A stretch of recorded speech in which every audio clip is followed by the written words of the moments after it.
Do not underestimate someone who has lost everything and is still here to tell the story, standing in the nuclear wasteland of their past, skin scorched from the fire they were thrown into, bones laced with fallout, soul welded together by agony itself.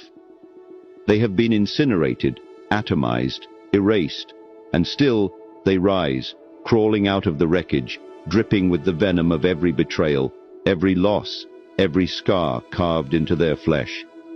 They did not just survive the blast, they became the blast, the explosion, the inferno that does not flicker, does not waver, only engulfs. Do not underestimate someone who has fought dearly for sobriety, peace, forgiveness, self-love, freedom, authenticity, truth.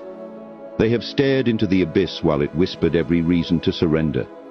They have swallowed their own darkness, choked on its poison, and spit it back with a grin.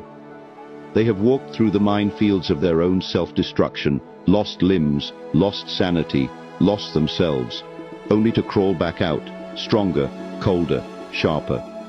They do not break. They do not bow.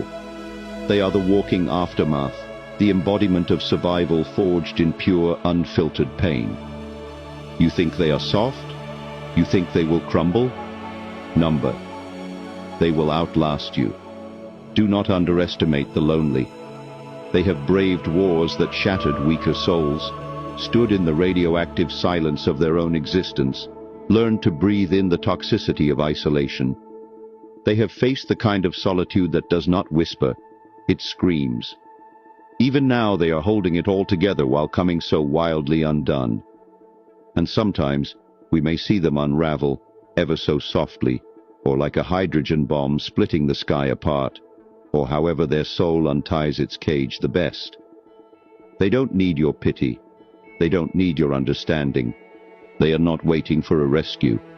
They are the fallout, the aftermath, the smoldering wreckage left standing when all else is gone. They have already faced extinction and laughed in its face. Do not underestimate the ones who have suffered the kind of grief that does not seem to end, who have been shattered past recognition, gutted in places you did not even know could be wounded, torn apart so completely that they had to rebuild from the ashes of a past they no longer recognize. The ones who fell into silence because their lungs had no screams left, because the air was thick with the funeral of everything they used to be, because the world moved on while they sat among the smoldering ruins of what once was.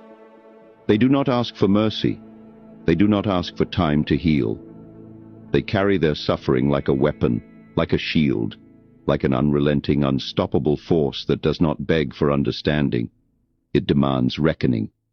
We will not always be strong, number, but we are enduring. And from the fire, we do not burn. We become the fire.